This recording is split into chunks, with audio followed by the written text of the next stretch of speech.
Have you ever watched a show that you thought was genuinely amazing?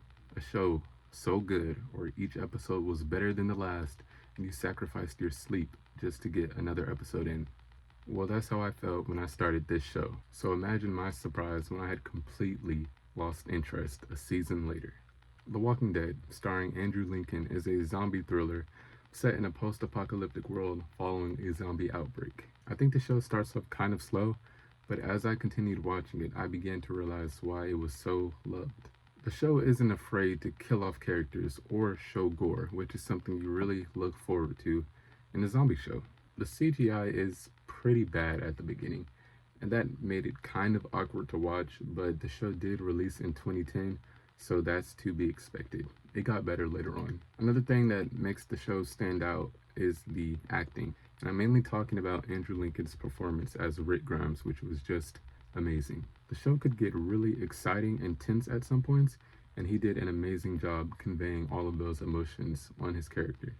I mean, this show would really reach greatness at some points, which is why it's such a shame that I'm making this video.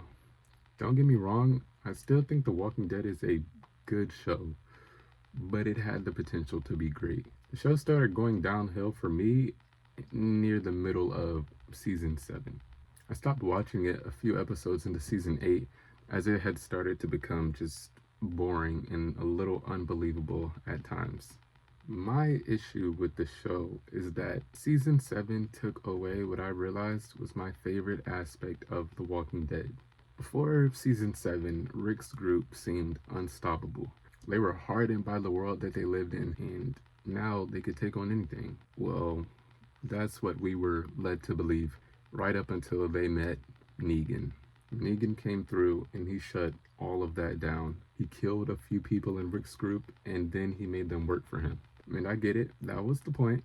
They were getting cocky, and Negan showed them that they weren't as important as they thought they were.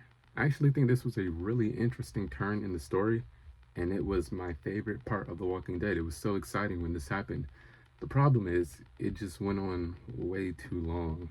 The best part of the show was now a thing of the past. Everything that happened in the show before this point had turned Rick into a fierce and ruthless killer. But now he was broken and desperate. It was such a sharp turn in the show, and it really did make me excited for what was to come. I just didn't expect it to go on the entire 16 episode season.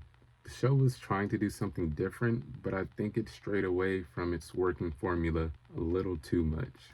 I guess they thought a bigger villain would equal a bigger payoff, and it probably would have had it happened a little sooner. I just got very tired of watching our main character struggle and be put down at every turn. I feel like the directors could have gotten their point across that Negan is a big deal without making the arc so long. And I get I sound like a broken record, but that is the reason I stopped watching, so it's pretty important. The Negan arc started at the end of season 6, took all of season 7, and went on to the beginning of season 8. I was over it, and it caused me to drop the show because at this point I don't really care about the resolution anymore. Kind of reminds me of the same problem I had with The Governor, which wasn't anywhere near as bad, but it did slightly annoy me. They beat the governor and he came back. At that point in the show, I was just like, leave him out of it, don't bring him back. He was good for that arc, but let's move on now. Besides the Negan arc, the show is just getting weird at that point. Like King Ezekiel's tiger. Why is the tiger jumping on people, and how does it even know who the enemy is? And another problem I had with the show was Carol. Her character did a complete 180 in the show. At the beginning, she was scared to do anything, frail, kind of weak. But at the end, where I stopped watching, she had become like Terminator. Like, she was invincible. It was kind of hard to believe. They made her character too indestructible, like almost unbelievably so. Like, I don't even believe she could do some of the stuff that she did. Like when she took out a truck of guys with a gun hidden in her sleeve. Like, what? And complaining about realism in a zombie show might seem strange, but I can only suspend my disbelief so far. I still really like the show, just not enough to finish it. And up until the point to where I dropped it, I'd give it an 8 out of 10.